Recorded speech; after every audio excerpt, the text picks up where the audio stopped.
આપણી સાથે આજના મેનેજમેન્ટ જોડાઈ ગયા છે ઇન્સેક્ટિસાઇડ્સ ઇન્ડિયાના એમડી રાજેશ અગ્રવાલ સાહેબ. ખાસ કરીને ઇન્સેક્ટિસાઇડ ઇન્ડિયાની વાત કરી લઈએ તો આ કંપનીએ હાલમાં જ એક બોનસ જાહેર કર્યું છે અને બાયબેક જાહેર કર્યું છે અને આ બાયબેકને પગલે ખાસ કરીને અહીંયાથી આપણને આ કંપની ફોકસમાં રહેતી દેખાય છે. 50 કરોડનું બાયબેક કંપની લાવવાની છે અને 1000 રૂપિયા પ્રતિ શેરના ભાવે બાયબેક આવવાનો છે. તો આવો આપણે राजेश साहब साथ चर्चा करिए आप बाईबैक ने लेने. राजेश जी, पहले तो बहुत बहुत शुक्रिया सर हमारा सीएनबीसी बाजार पर जुड़ने के लिए और आपका स्वागत. और सर सबसे पहले आपसे यही पूछना चाहेंगे कि आपने अभी ये बाईबैक अनाउंस किया है, उसके पीछे के क्या कारण है और क्यों ये बाईबैक अभी अनाउंस किया गया है, और दूसरी तरफ जो आने वाले टाइम है फ्यूचर ग्रोथ है उसको लेकर आपकी मैनेजमेंट की अभी क्या राय हो रही है. सर यहीं से एक शुरुआत करते हैं. बायबैक का डिसीजन हमने लिया because company is making reasonably good profits. अभी इन दिनों में हमने जिस तरीके से प्रीमियमाइजेशन की तरफ हम बढ़े हैं और नए प्रोडक्ट्स लॉन्च किए हैं, उन सब प्रोडक्ट्स को काफ़ी अच्छा सक्सेस मिल रहा है. हमारा विजन था कि हम किस तरीके से अपनी जो ग्रॉस प्रॉफिटेबिलिटी है उसको इम्प्रूव करें, तो उसको हम रीजनेबल तरीके से इम्प्रूव कर पाए हैं. और हमें ऐसा लग रहा है कि जो हमारा लक्ष्य था कि हम इसको लगभग 30% से भी ऊपर लेके जाएं, तो ऐसा लग रहा है कि इस साल हम उसको अच्छे से अचीव करेंगे. अभी अगर मैं बैलेंस शीट की सिचुएशन देखता हूं तो हमारे पास लगभग 65 करोड़ का कैश था. तो हमें ऐसा लगा ये एक मौका है कि जब हमें इन्वेस्टर को रिवार्ड करना चाहिए, और हमने एक 50 करोड़ का बायबैक प्लान किया. इसको 1000 रुपए के ऊपर हमने प्लान किया पर शेयर, बिकॉज जो कि मार्केट प्राइस के आसपास था. आइडिया यह था कि अपने को जो इन्वेस्टर है उसको रिवार्ड करना है. अभी हम लोग का जो प्लान है आगे बहुत बुलिश प्लान है, क्योंकि हम लगातार एक्सपेंशन के रास्ते पे चल रहे हैं. हम लोग राजस्थान भैरोड़ के अंदर सोतानाला एरिया में एक नया प्लांट एस्टेब्लिश करना चाहते हैं, जिसके अंदर अभी 100 करोड़ की लागत इस साल में और अगले साल में मिलाकर आनी है. और मुझे ऐसा लगता है कि ये सारा पैसा हम लोग इंटरनल अक्रूवल से बना लेंगे, क्योंकि आगे आने वाले साल में जो हम प्रॉफिट कमाएंगे वो काफ़ी होगा इस इन्वेस्टमेंट को करने के लिए. तो उस बात को देखते हुए हमने अभी ये बायबैक को अनाउंस किया. और हमें ऐसा लगता है कि जिस तरीके से हमने प्रोडक्ट मिक्स बदला है, तो वहाँ पर कुछ टेल कटिंग भी हुई है, कुछ जेनरिक प्रोडक्ट के टेक्निकल्स हमने बनाना बंद किया है, जिससे कि हमारे इन्वेंट्री लेवल्स भी थोड़े कंट्रोल में आएंगे और थोड़ा कैश हम लोग स्पेयर कर पाएंगे.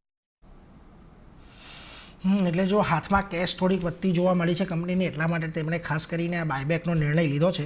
પરંતુ राजेश जी, एक चीज़ आपसे ये भी समझना चाहूँगा, आपने जो अभी थोड़े समय पहले जो एक गाइडेंस दिया था एबिटा का डबल डिजिट का FY25 के लिए एबिटा मार्जिन के लिए, खास करके यहाँ से रेवेन्यू क्या आपका क्या एक्सपेक्टेशन है आने वाले टाइम के अंदर. और एक दूसरी चीज़ एक्सपोर्ट मार्केट के फ्रंट से भी समझना चाहूँगा, यहाँ पर अभी कोई सी सिचुएशन बनती हुई दिख रही है? ओवरऑल कारोबार बड़ा अच्छा चल रहा है. आज जो देश के अंदर जिस तरीके का वेदर कंडीशंस हैं, आज सब जगह अच्छी बरसात है, अच्छे मॉनसून है, जिससे खरीफ सीजन का जो पोटेंशियल है बहुत अच्छा दिखाई दे रहा है. और उसके साथ साथ जो आने वाला रबी सीजन है उसके लिए भी बहुत अच्छा पोटेंशियल हो गया है सब जगह. सीजन एक्सटेंडेड है क्योंकि बरसात की शुरुआत थोड़ी लेट हुई थी, जिससे सीजन थोड़ा लेट शुरुआत हुआ. तो ऐसा लगता है कि जो सितंबर महीना ये भी बहुत इंपॉर्टेंट महीना रहेगा सेल्स के दृष्टिकोण से. और यहाँ पर हमें एक रीजनेबल जंप मिलेगा इस सेकेंड क्वार्टर के अंदर भी, जिस तरीके से फर्स्ट क्वार्टर में मिला है. प्राइसेस थोड़े से स्टेबलाइज हुए हैं. मार्केट का दाम जो सभी केमिकल्स के वो प्राइसेस कोविड के दौरान बहुत बढ़े थे, जिसका इम्पैक्ट हमारे 2 साल के परफॉर्मेंस पे रहा. क्योंकि जैसे जैसे मार्केट डाउन आया तो उनके आते आते जो इन्वेंट्रीज थी, हाई प्राइस इन्वेंट्री थी, उनको डाइल्यूशन करने में हमारी प्रॉफिटेबिलिटी पे इम्पैक्ट था. लेकिन अभी मार्केट पूरी तरीके से स्टेबलाइज्ड है. जो प्राइसेस हैं मार्केट के वो अच्छे से स्टेबल हैं, जिससे ऐसा लग रहा है कि इस वक्त जो इन्वेंट्री है वो सब करंट मार्केट प्राइस पे इन्वेंट्री है. करेंसी की भी सिचुएशन देखते हैं तो ब्रॉडली थोड़ी सी स्टेबल है, जिसकी वजह से आज एक एडवांटेज मिल रहा है. और ऐसा दिख रहा है कि हम अपनी प्रॉफिटेबिलिटी को बढ़ा पाएंगे. और खास तौर पे जो हमने नए प्रोडक्ट्स को लॉन्च किया है, जो प्रीमियम प्रोडक्ट्स हमने R&D सेंटर के द्वारा डाले हैं, क्योंकि कुछ नए टेक्निकल्स बनाए, उनके नए फॉर्मुलेशंस डाले, उसके साथ साथ हमने कुछ मिक्सचर्स बनाए, उनको मार्केट में डाला, उसके साथ कुछ जापानीज प्रोडक्ट भी मार्केट में डाले. इन सभी को बड़ी सक्सेस मिल रही है और आगे भी मेरा पाइपलाइन स्ट्रांग है. मुझे ऐसा लगता है कि जो हमने एक टारगेट दिया है कि हमें एबिटा मार्जिन इस साल डबल डिजिट क्रॉस कर जाना चाहिए, तो फर्स्ट क्वार्टर में हमने किया है. ऐसा लगता है मुझे सेकंड क्वार्टर में भी उसी तरीके से हमें क्रॉस करना चाहिए. जहां तक ग्रोथ का सवाल है, टॉप लाइन की ग्रोथ थोड़ी सी कम है, क्योंकि ऐसा लगता है उसका लेवल कहीं 5 से 10% के बीच में रहेगा, बिकॉज़ वॉल्यूम ग्रोथ तो काफ़ी हो रहा है क्योंकि प्राइसेज़ थोड़े नीचे आ गए हैं, तो हम एक्सपेक्ट करते हैं वॉल्यूम ग्रोथ करीबन 15 से 20% का रहेगा। लेकिन जो टॉप लाइन ग्रोथ है वो 5 से 10% का रहेगा, लेकिन प्रॉफिटेबिलिटी के अंदर अच्छा जंप आएगा।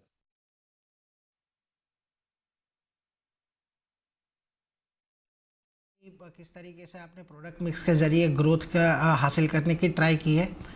और लेकिन मैं आपसे एक एक चीज़ ये भी जानना चाहूँगा, आपने जैसे अभी जो गुड अच्छा आपका जो ग्रोथ है वो अच्छा रहा है, मार्जिन रेवेन्यू अच्छे रहे, आपने जो थोड़ा रीज़न में बताया टॉप लाइन का थोड़ा इशू है, लेकिन एक इन डिटेल समझना चाहेंगे कि टॉप लाइन के अंदर ये ग्रोथ जो नहीं आ रहा है उसके लिए अभी आप कोई कदम उठा रहे हैं, वहाँ पर क्या रीज़न रहे अभी तक? देखिए, टॉप लाइन के अंदर मैं जो बोल रहा हूँ कि थोड़ा सटल ग्रोथ रहेगा, क्योंकि प्राइसेज़ थोड़े कम आए हैं, जिसकी वजह से थोड़ा-सा इम्पैक्ट है। उसके अलावा हमारा फ़ोकस टॉप लाइन ग्रोथ बनाने का नहीं है। इस वक़्त ये है कि जो हमारे प्रीमियम प्रोडक्ट्स हैं, उनको कैसे ग्रो कर सकते हैं। तो जैसे मैंने बताया था कि हम टेल कटिंग पर भी काम कर रहे हैं, तो जो बहुत जेनेरिक प्रोडक्ट्स थे और जहाँ पर ऐसे रिस्क थे कि मार्केट फ्लक्चुएशंस के अंदर जहाँ पर काम नहीं हो रहा था और जो प्रोडक्ट्स की डिमांड थोड़ी फ्लक्चुएटिंग थी, तो उनको हम धीरे-धीरे अपने रेंज से कम करते जा रहे हैं। तो एक तरफ तो जो स्पेशल प्रोडक्ट्स हैं, जो हमारे फ़ोकस महारत्नाज़ और महारत्नाज़ हैं, उनकी सेल को हम लोग बढ़ा रहे हैं और दूसरी तरफ से जो दूसरे प्रोडक्ट्स हैं, जो अच्छा परफ़ॉर्म नहीं करते हैं, उनको कट डाउन भी करते जा रहे हैं, जिसका इम्पैक्ट है कि ग्रोथ बड़ी नहीं दिखेगी। तो वो हमारा टारगेट भी इस साल के लिए नहीं है, क्योंकि हमारा जैसे दहेज प्लांट में एक बड़ा एक्सपेंशन है। हमने 100 रिएक्टर्स बिल्कुल तैयार हैं। इस महीने में उसका प्रोडक्शन स्टार्ट होना है। तो वो सब जो वैल्यू एडिशन आएगा, वो धीरे-धीरे आना शुरू होगा, क्योंकि अभी फेस्टिवल आने वाले हैं, फेस्टिवल की छुट्टियाँ होंगी, तो उसका पूरा एडवांटेज इस फाइनेंशियल ईयर में नहीं मिल पाएगा। वो कहीं जाकर जनवरी से उसका एडवांटेज मिलना शुरू होगा और नेक्स्ट ईयर के अंदर पूरा एडवांटेज मिलेगा। तो तब हम इमेजिन कर पाएँगे कि किस तरीके से हम टॉप लाइन भी ग्रो करेंगे। इस साल के लक्ष्य हमने थोड़ा सटल रखा है टॉप लाइन ग्रोथ का। प्राइस इरोजन पहला कारण है। दूसरा कारण जो मैंने बताया आपको कि नए एक्सपेंशन्स की शुरुआत पूरी तरीके से ना हो पाना और जो हमें टेल कटिंग का प्रोसेस चल रहा है, उसकी वजह से हम एक रीज़नेबल ग्रोथ को इस साल प्लान कर रहे हैं। એટલે જો પ્રાઇઝને કારણે થોડું જે એક્સપાન્શન અટક્યું છે એના કારણે ટોપ લાઇન ગ્રોથ હજી નથી આવી રહ્યો, પરંતુ આ વર્ષે પણ અપેક્ષા તો એવી જ છે કે ટોપ લાઇન ગ્રોથ થોડો ઓછો જોવા મળે. લેकिन सर एक चीज़ आप मैं चाहूँगा, आपने जब स्टार्टिंग के डिस्कशन में थोड़ा बताया कि आपने जो अच्छे एक प्रोडक्ट मिक्स लाया है, वो प्रोडक्ट मिक्स की वजह से आपका अच्छा ग्रोथ हो रहा है. लेकिन सर अब यहाँ से अगर आपको ग्रोथ लेड करना है तो आपका फोकस कहाँ पर होगा? जेनरिक प्रोडक्ट पर आप ज़्यादा फोकस करेंगे या प्रीमियम सेगमेंट के ऊपर आपका फोकस ज़्यादा रहेगा? देखिए, हमने एक लॉन्ग टर्म स्ट्रैटेजी बनाया था, जिस वक़्त हम 50-50 के लेवल पे थे आज से 4 साल पहले। तो हम लोग कंटिन्यूअसली जो अपने प्रीमियम प्रोडक्ट्स हैं, उसके अंदर इम्प्रूवमेंट करते जा रहे हैं। अभी जो प्रीमियम प्रोडक्ट्स हैं, वो हम लास्ट ईयर 59% पे पहुँचे हैं। इस साल 3 से 4% बढ़ाएँगे उसको, तो 62-63% पे कहीं पहुँचेंगे। मेरा 3 से 4 साल में उसको 70% प्लस लेके जाने का टारगेट है। तो विज़न यही है कि हम नई-नई टेक्नोलॉजीज़ को मार्केट में उतारते जाएँ, किसानों के बीच में उसको पॉपुलर कराएँ। उसके लिए हम किसानों से कनेक्शन, अपने रिटेलर से कनेक्शन, बहुत सारा काम खेतों में, बहुत सारा काम मीटिंग्स के माध्यम से, ट्रेनिंग का काम, काफ़ी काम कर रहे हैं और आइडिया यही है कि नई टेक्नोलॉजी को बाज़ार के अंदर लेके जाएँ, उसको एस्टेब्लिश करें और ट्रैक्टर ब्रांड के नीचे किसानों के बीच पॉपुलराइज़ करें, जिससे कि उनको सही सॉल्यूशन मिले और जब सही सॉल्यूशन मिलेगा तो किसान उसको डेफ़िनिटली अपनाएगा। इसी कॉन्फिडेंस के साथ मैं कह सकता हूँ कि हम प्रीमियम प्रोडक्ट्स को अपने बिल्ड करते जाएँगे। राजेश जी, आपसे और एक चीज़ और भी जानना चाहेंगे कि जब हमने पिछली बार बात की थी तब आपने वर्किंग कैपिटल 150 दिन की होने की बात कही थी और आपने गाइडेंस दिया था कि ये आने वाले टाइम में थोड़ी कम हो सकती है. सर अभी क्या स्थिति है वर्किंग कैपिटल को लेकर और किस तरीके से आप उसको आपके टारगेट को अचीव करने का प्रयास करेंगे यहाँ पर? लगभग 30 से 35 दिन का इसके अंदर इम्प्रूवमेंट आया है हमारे वर्किंग कैपिटल डेज में और क्योंकि हम इन्वेंट्री को इसी लेवल पे फ्रीज करने की कोशिश कर रहे हैं 600 प्लस माइनस. तो अब जब टॉप लाइन थोड़ा सा बढ़ेगा, इन्वेंट्री के डेज कंट्रोल होंगे, तो ओवरऑल इसके अंदर आप देखेंगे कि हमारे वर्किंग कैपिटल डेज साइकिल में भी आपको सुधार दिखाई देगा. तो मैं समझता हूँ कि हम 30 से 35 दिन का सुधार कंटिन्यू रख पाएंगे इस साल और आगे आने वाले वक्त में इसको और बेटर करेंगे. जी सर. सर हमने पिछली बार जब चर्चा की थी तब आपने बताया था FY25 में आप 6 से 7 नए लॉन्च करने वाले हैं. क्या आप ये लॉन्च के बारे में थोड़ा बता सकते हैं और ये मार्केट के अंदर आने के उसकी मार्केट अपॉर्चुनिटी, उसके एडवांटेजेस क्या होंगे इस प्रोडक्ट के? देखिए, अभी हम जो जब नए प्रोडक्ट्स को प्लान करते हैं, तो हमारी कोशिश होती है कि ये प्रीमियम सेगमेंट में ही प्रोडक्ट हम लेके आएँ, बहुत ज़्यादा जेनेरिक प्रोडक्ट ना लाएँ। ये प्रोडक्ट्स या तो हम अपने आर-एन-डी सेंटर के माध्यम से लाते हैं और या फिर अपने कोलैबोरेशंस के माध्यम से लाते हैं। जब आर-एन-डी सेंटर से लाते हैं, तो बहुत सारे टेक्निकल हम इंडिया में पहली बार बनाते हैं। जब इनको बनाता हूँ, तो मैं डेफिनिटली प्रीमियम सेगमेंट के प्रोडक्ट होते हैं, जो इससे पहले कुछ किसानों को ही मिल पा रहे थे, जो प्रोग्रेसिव किसान थे, क्योंकि जो आम किसान है, वो उनको अफोर्ड नहीं कर पा रहा था। हम इन प्रोडक्ट्स को इंडिया में बनाते हैं, इनको अफोर्डेबल बनाते हैं और हर आम किसान तक लेके जाते हैं, जिससे कि बड़े किसान और छोटे किसान सभी इसका एडवांटेज ले सकें और बहुत अच्छी सक्सेस मिलती है। आज ट्रैक्टर ब्रांड की पॉपुलैरिटी इसी तरीके से हो रही है कि नई टेक्नोलॉजी सही दाम पर हम लोग किसानों के बीच में लेके जाते हैं, तो इसी को डालने की कोशिश कर रहे हैं। तो हमारे प्रोडक्ट लाइन्ड अप हैं खरीफ सीजन के लिए भी और रबी सीजन के लिए भी। 2-3 लॉन्चेस हो चुके हैं, 3-4 लॉन्चेस आगे भी मुझे दिखाई दे रहे हैं। हम लगातार ये लॉन्चेस करते रहेंगे। जी सर, हाँ, आप लगातार लॉन्चेस कर रहे हैं, लेकिन सर एक चीज़ ये भी जानना चाहेंगे कि ये जो आपके लॉन्चेस है, उसके लिए आपके जो एम्बिशियस टारगेट है, उसको आप कैसे उसकी कॉस्ट मैनेजिंग और एक्सपेंसेस उसके मैनेज करेंगे ये सारा अचीव करने के लिए? हम लोग अपनी टीम के अंदर जहाँ पर भी गैप्स हैं, उसमें एक्सपेंशन कर रहे हैं। उसके साथ-साथ मार्केट के अंदर, नेटवर्क के अंदर जहाँ पर भी गैप्स है, उस पे काम करने की कोशिश कर रहे हैं और खाली सेल्स एंड मार्केटिंग में नहीं, बल्कि आर-एन-डी में, मैन्युफैक्चरिंग में हर जगह काम करने की कोशिश कर रहे हैं।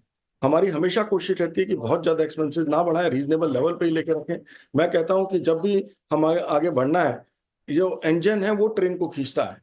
तो इंजन पे हम लोग फोकस करते हैं, तो बहुत ही फोकस जो हमारे प्रीमियम प्रोडक्ट्स पे, उस पे काम करते हैं। लेकिन जब उसकी बात करते हैं कस्टमर के साथ, तो उसके साथ-साथ सारी चीज़ें बिकती है मार्केट के अंदर। तो बहुत ज़्यादा स्पेशल एक्सपेंसेस नहीं करने पड़ते हैं। एक रीज़नेबल एक्सपेंसेस हम रेगुलरली करते हैं, क्योंकि जो फील्ड के अंदर टीम्स हैं, आज मेरे पास 1000 लोगों से ज़्यादा डॉक्टर्स की टीम है, जो कि खेत के अंदर काम करते हैं। उनको हम फील्ड असिस्टेंट्स या बोला करते हैं। उसके साथ-साथ 600-700 लोगों की हमारी सेल्स और मार्केटिंग टीम है, जो कि हमेशा किसानों के बीच और डिस्ट्रीब्यूटर्स, रिटेलर्स के बीच में रहती है। तो इन लोग को काम तो करना ही है। जब इनको कुछ वजह मिल जाती है काम करने की, तो और ज़्यादा एंथुसियाज़्म से काम करते हैं। तो हमारी कोशिश यही है कि पूरी टीम के अंदर वो पैशन लेके आएँ, जिससे कि पैशन के साथ काम करें। उसके साथ-साथ हम टेक्नोलॉजी का इस्तेमाल करें। तो टेक्नोलॉजी का इस्तेमाल करने के लिए आज डिजिटाइज़ेशन हम लोग कर रहे हैं। आज फील्ड कनेक्टिविटी को हम इम्प्रूव कर रहे हैं। तो इन सब चीज़ों पे काम कर रहे हैं, जिससे कि एक्सपेंसेस बहुत ज़्यादा ना बढ़े, लेकिन एक डिसेंट तरीके से हम सर्विस कर पाएँ मार्केट को। એટલે જો વધારે ખર્ચો ન વધે એ પ્રકારની આ સ્ટ્રેટર્જી અપનાવીને તેઓ પોતાના પ્રોડક્ટના અત્યારે પ્રચાર કરવામાં लाग्या છે, એટલે એ બાબતને ખાસ ધ્યાનમાં રાખીશું। लेकिन उसी के साथ राजेश सर, बहुत बहुत शुक्रिया हमारे साथ जुड़ने के लिए और ये सारी डिटेल हमारे साथ डिस्कस करने के लिए। एंड वी होप कि आपके जो सारे टारगेट है, आपके जो सारे गाइडेंस है, वो इस साल में हमें अचीव होते हुए दिखे और इसी तरीके से हम तब भी बात कर पाए। Thank you very much sir हमारे साथ जुड़ने के लिए।